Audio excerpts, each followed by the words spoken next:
بسم اللہ الرحمن الرحیم۔ ناظرین، ماہرین کے مطابق کھانے کے بعد چند منٹ کے لیے سونا نہایت مفید ہے۔ یہ جسمانی توانائی بحال کرتا ہے، یادداشت بہتر بناتا ہے، مزاج خوشگوار کرتا ہے اور ذہنی دباؤ کم کرتا ہے۔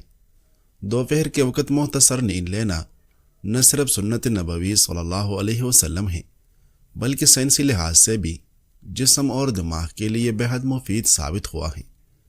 دل کی جملہ امراض سے محفوظ رہنے کے لیے شہد میں لہسن پیس کر رکھ لیں اور روزانہ آدھا چمچ لیں۔ یہ دل کے امراض کے خلاف قدرتی دوا ہے۔ اگر شوگر اور بلڈ پریشر بار بار بڑھ جائے تو 1 گلاس نیم گرم پانی میں لیموں کا رس اور 1 چٹکی دار چینی ملا کر پی لیا کریں۔ نہ شوگر بڑھے گی نہ بلڈ پریشر۔ بار بار پیشاب آنے کا مسئلہ ہو تو بنے چنے اور سونف کو برابر پیس لیں اور نہار منہ کھائیں۔ سانس کی تنگی دور کرنے کے لیے کلونجی کو شہد میں ملا کر کھانے سے سانس کی تنگی کم ہوتی ہے۔ اگر چہرہ زرد لگنے لگے تو گاجر اور چکندر کا جوس پیے۔ یہ خون بڑھاتا ہے اور رنگت نکارتا ہے۔ رات کو بھیگے ہوئے بادام صبح کھانے سے دماغی کمزوری ختم ہوتی ہے۔ بادام یادداشت کو تیز کرتا ہے اور اعصابی کمزوری دور کرنے میں مددگار ہے۔ ناظرین، ادرک کے رس میں لیموں نچوڑ کر صبح خالی پیٹ پی لے۔ یہ جسم کو ہائیڈریٹ کرتا ہے۔ حارثہ بن زید کہتے ہیں کہ ایک جماعت زید بن ثابت رضی اللہ عنہ کے پاس حاضر ہوئی اور عرض کیا کہ حضور اکرم صلی اللہ علیہ وسلم کے کچھ حالات سنائیں۔ انہوں نے فرمایا کہ حضور اکرم صلی اللہ علیہ وسلم کے کیا حالات سناؤ، یعنی وہ احاطے بیان سے باہر ہیں۔ میں حضور صلی اللہ علیہ وسلم کا ہمسایہ تھا۔ جب حضور اکرم صلی اللہ علیہ وسلم پر وحی نازل ہوتی تو آپ صلی اللہ علیہ وسلم مجھے بلا بھیجتے، میں حاضر ہو کر اس کو لکھ لیتا۔ حضور اکرم صلی اللہ علیہ وسلم ہم لوگوں کے ساتھ آیت درجہ دلداری اور بے تکلفی فرماتے تھے۔ جس قسم کا تذکرہ ہم کرتے تھے حضور صلی اللہ علیہ وسلم بھی ہمارے ساتھ ویسا ہی تذکرہ فرماتے تھے۔ جب ہم لوگ کچھ دنیاوی ذکر کرتے تو حضور اکرم صلی اللہ علیہ وسلم بھی اس قسم کا ذکر فرماتے۔ یہ نہیں کہ بس آخرت ہی کا ذکر ہمارے ساتھ کرتے ہوں اور دنیا کی بات سننا بھی گوارا نہ کریں۔ اور جس وقت ہم آخرت کی طرف متوجہ ہوتے تو حضور اکرم صلی اللہ علیہ وسلم بھی آخرت کے تذکرے فرماتے۔ یعنی جب آخرت کا کوئی تذکرہ شروع ہو جاتا تو اس کے حالات اور تفصیلات حضور اکرم صلی اللہ علیہ وسلم بیان فرماتے، اور جب کچھ کھانے پینے کا ذکر ہوتا تو حضور اکرم صلی اللہ علیہ وسلم بھی ویسا ہی تذکرہ فرماتے۔ یعنی کھانے کے آداب، فوائد، لذیذ کھانوں کا ذکر، مضر کھانوں کا تذکرہ، جیسا کہ ارشاد ہے زیتون کا تیل استعمال کیا کرو کہ مبارک درخت سے باہر۔ یہ سب کچھ آپ صلی اللہ علیہ وسلم ہی کے حالات کا تذکرہ کر رہا ہوں۔ ناظرین، ایک تحقیق میں معلوم ہوا کہ جو لوگ روزانہ دوپہر کو تھوڑی دیر سوتے ہیں وہ معلومات کو زیادہ بہتر انداز میں یاد رکھتے ہیں۔ قیلولہ دماغ کو تازگی دیتا ہے، جس سے تخلیقی سوچ بیدار ہوتی ہے اور نئے خیالات پیدا ہوتے ہیں۔ تحقیقات سے ظاہر ہوا ہے کہ جو لوگ دوپہر میں سوتے ہیں ان کا بلڈ پریشر عموماً کم رہتا ہے، جس سے دل کی صحت بہتر ہوتی ہے۔ اگر آپ تھکاوٹ دور کرنے کے لیے کافی یا چائے پر انحصار کرتے ہیں تو قیلولہ ان سے کہیں زیادہ مؤثر ثابت ہوتا ہے۔ یہ یادداشت اور سیکھنے کی صلاحیت میں کیفین کے مقابلے میں زیادہ مدد دیتا ہے۔ ماہرین کا کہنا ہے کہ قیلولہ 20 سے 30 منٹ سے زیادہ نہیں ہونا چاہیے، ورنہ ذہنی سستی بڑھ جاتی ہے۔ مختصر نیند زیادہ فائدہ مند اور توانائی بحال کرنے کے لیے بہترین ہے۔ اگر آپ اداسی یا تھکن محسوس کر رہے ہیں تو چند منٹ کے لیے قیلولے سے موڈ بہتر ہو جاتا ہے۔ یہ مختصر نیند دماغ میں سکون اور اطمینان پیدا کرتی ہے۔ رات کو نیم گرم دودھ میں 1 چٹکی زعفران پینا پرسکون نیند کے لیے لاجواب ہے۔ روزانہ 15 منٹ تک چہل قدمی سے خوراک زیادہ تیزی سے ہضم ہوتا ہے۔ اگر زیادہ کھانے کے بعد آپ غنودگی محسوس کر رہے ہوں تو لیٹنے کے بجائے چہل قدمی کی کوشش کریں، جس سے ہضم کا عمل تیز ہو جائے گا اور قبض کی شکایت کبھی نہیں ہوگا۔ اگر بال جڑ رہے ہوں تو کلونجی کے تیل میں پیاز کا رس ملا کر لگائیں۔ پیاز کے رس کے استعمال سے بال مضبوط ہوتے ہیں۔ اگر جسم تکن سے بھر جائے تو دہی میں شہد ملا کر کھائیں، تکن اور بے چینی دور ہو جائے گی۔ ناظرین، بدہضمی کا مسئلہ ہو تو زیرہ جوائن اور کلونجی کو برابر پیس کر روزانہ ایک چٹکی کھانے کے بعد لیں۔ سونف کا پانی روز پینے سے معدے کی گرمی دور ہوتی ہے اور نظام ٹھیک رہتا ہے۔ پودینے اور لیمو کا رس کا مشروب جگر اور دل کو ٹھنڈک دیتا ہے۔ ناریل کا پانی جسم کے درجہ حرارت کو متوازن رکھتا ہے۔ صبح خالی پیٹ نیم کے پتوں کا قہوہ پینا جلد صاف کرتا ہے۔ پیاز کا رس کان کا درد دور کرنے میں مؤثر ہے۔ ہلدی اور ارکی گلاب ملا کر چہرے پر لگانے سے جھریاں کم ہوتی ہیں۔ یہ جلد کو جوانی کا تاثر دیتا ہے۔ ادرک اور دارچینی کا قہوہ قوت مدافعت بڑھاتا ہے۔ دودھ میں ہلدی ابال کر پینے سے ہڈیوں کی کمزوری ختم ہوتی ہے۔ جو کا دلیا روز کھانے سے دل کے دورے کا خطرہ کم ہوتا ہے۔ کریلا شوگر کے مریضوں کے لیے بہترین قدرتی سہارا ہے۔ نیم کے پتوں کا پیسٹ دانتوں پر لگانے سے مسوڑوں سے خون آنا بند ہو جاتا ہے۔ ناظرین، الائچی سانس کو خوشبودار بناتا ہے۔ لیمو کے چھلکے خشک کر کے پاؤڈر بنائیں۔ چہرے پر لگانے سے دبے اور داغ مٹ جاتے ہیں۔ انار کے چھلکوں کا قہوہ پینا زکام کے انفیکشن دور کرنے کے لیے نہایت مفید ہے۔ دماغی تکن دور کرنے اور نیند بہتر بنانے کے لیے زیتون کے تیل میں پودینہ ابال کر سر کی مالش کریں۔ ناظرین، کیا آپ جانتے ہیں کہ دنیا میں سب سے پہلا اور سب سے بڑا زلزلہ کب آئے؟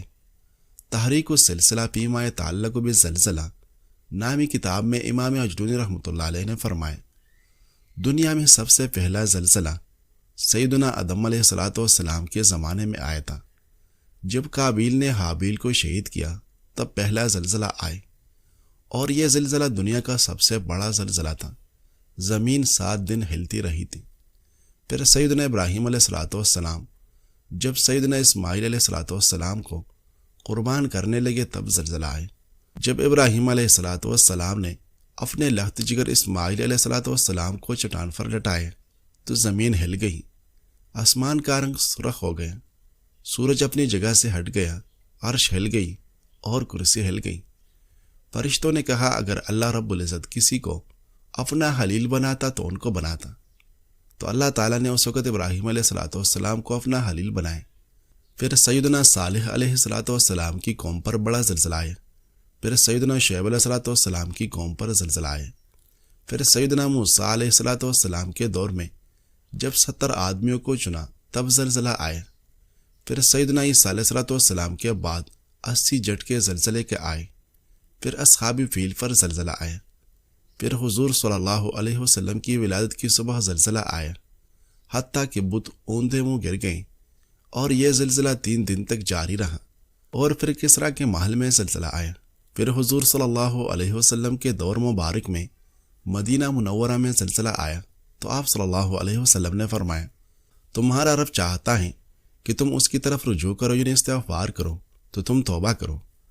پھر تب زلزلہ آیا جب حضور صلی اللہ علیہ وسلم خلفائے راشدین کے ساتھ احد پہاڑ پر تھے۔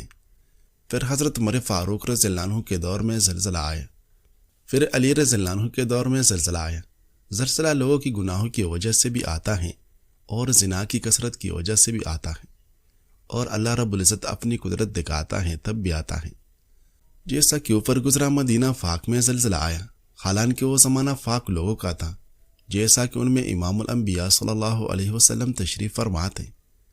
بہرحال زلزلہ آنے کی صورت گناہوں سے توبہ کی جائیں اور زیادہ نیکیاں کی جائیں۔ ناظرین، دوستوں کے ساتھ وقت گزارنے سے تنہائی کا احساس کم ہوتا ہے۔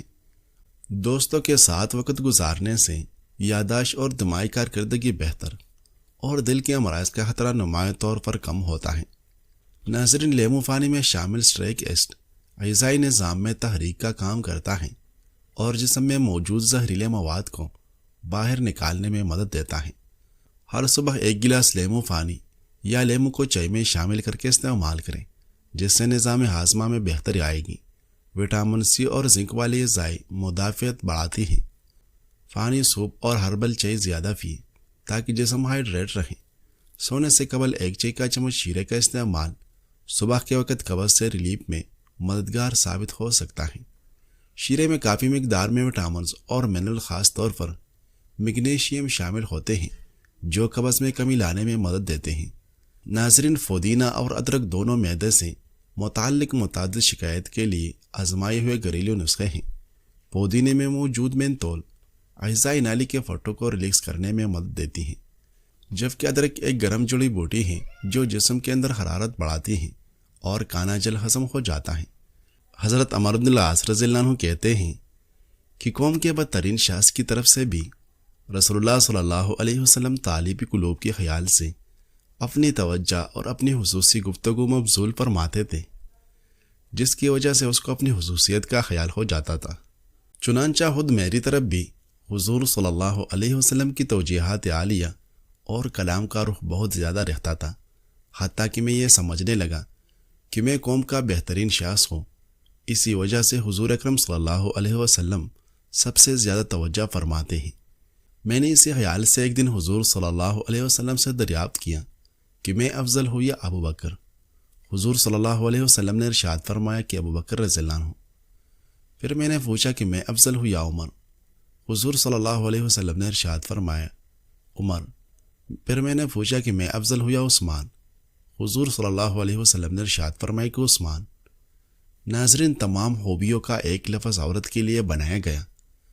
اہل عرب نے دنیا بھر کی تمام خوبیوں کے لیے ایک لفظ وضع کیا، وہ لفظ المروت ہے۔ یہ بہت وسیع المعانی لفظ ہے۔ اگر آپ کسی شخص کی صرف ایک لفظ میں ایسی تعریف کرنا چاہیں جو تمام خوبیوں پر مشتمل ہو تو وہ لفظ المروت ہے۔ مروت میں عدل و حکمت، شجاعت و عزت، رحمت و عفت و حیا اور سخا شامل ہیں۔ پھر اس لفظ سے المرأۃ نکالا، یعنی عورت۔ وجہ اس کی یہ ہے کہ عورت اگر صحیح معنوں میں عورت ہو تو تمام خوبیوں کی جامع ہوتی ہے۔ اگر عورت والا پردہ اتار دے تو پھر اس پر ایک لفظ صادق آتا ہے جو تمام خامیوں اور خرابیوں کا مجموعہ ہے، اور وہ شیطانیت ہے۔ مروت ہر برے کام سے روکتی ہے اور شیطانیت ہر برے کام پر ابھارتی ہے۔ عورت الام ہے، یعنی ماں، جڑ کو کہتے ہیں۔ اگر عورت حقیقی عورت ہے جو المروت سے نکلی ہے تو خیر کی جڑ ہے۔ اس جڑ سے پلنے پھولنے والا درخت خیر کی خیر لائے گا۔ اور عورت اگر حقیقی عورت نہ ہو تو بھی یعنی جڑ ہے، مگر شیطانیت کی جڑ ہے۔ عورت جڑ ہے، اس کی زمین دین ہے، تو دین سے جتنا گہرا اور مضبوط تعلق ہوگا، جڑ اتنی تازہ ہوگی اور اس کا درخت اتنا ہرا بھرا ہوگا۔ دوسری اہم شے جڑ کے لیے فانی ہے، تو عورت کے لیے فانی روحانیت ہے، کیونکہ فانی ہر شے کی روح ہے۔ کائنات میں اجسام کی بقا فانی سے ہے۔ قرآن پاک میں اللہ رب العالمین کا فرمان ہے وَجَعَلْنَا مِنَ الْمَاءِ كُلَّ شَيْءٍ حَيٍّ، اور ہم نے ہر جاندار شے پانی سے بنائی ہے۔ تو جڑ یعنی عورت کے لیے روحانیت، تصوف یعنی باطنی علوم فانی کی طرح ہے۔ اگر جڑ کو فانی نہ دیا جائے تو وہ سوکھ جاتی ہے۔ لہٰذا آج کی مومنہ خاتون کو زمین و فانی سے لمحہ بھر کے لیے غفلت نہیں برتنی چاہیے۔ آپ معاشرے کو خوشبودار اور میٹھا چاو والا درخت دے گی یا بدبودار خاردار جاڑے دے گی، زمین اور فانی سے آپ کا تعلق سب واضح کر دے گا۔ ناظرین، خوشی قسمت سے نہیں ملتی، یہ تو ایک عادت ہے جو انسان خود بناتا ہے۔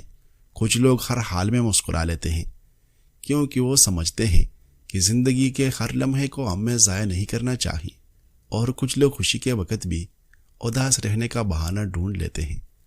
زندگی کے آدھے غم انسان دوسروں سے الگ توقعات کر کے خریدتا ہے۔ مسکرائے یہ سوچ کر یہاں کونے کے لیے کچھ بھی نہیں، آپ کا رب موجود ہے، آپ کا رزق لکھا ہوا ہے اور آپ کی عمر محدود ہے۔ پھر غم کے ساتھ شکر کیجئے اور مطمئن رہیے۔ خوشی انسان کے اندر سے آتی ہے۔ اصل خوشی چیزوں یا لوگوں سے نہیں بلکہ دل کے اطمینان سے آتی ہے۔ نبی صلی اللہ علیہ وسلم اکثر مسکراتے رہتے تھے۔ ان کی سیرت ہمیں سکھاتی ہے کہ مسکراہٹ بھی صدقہ ہے۔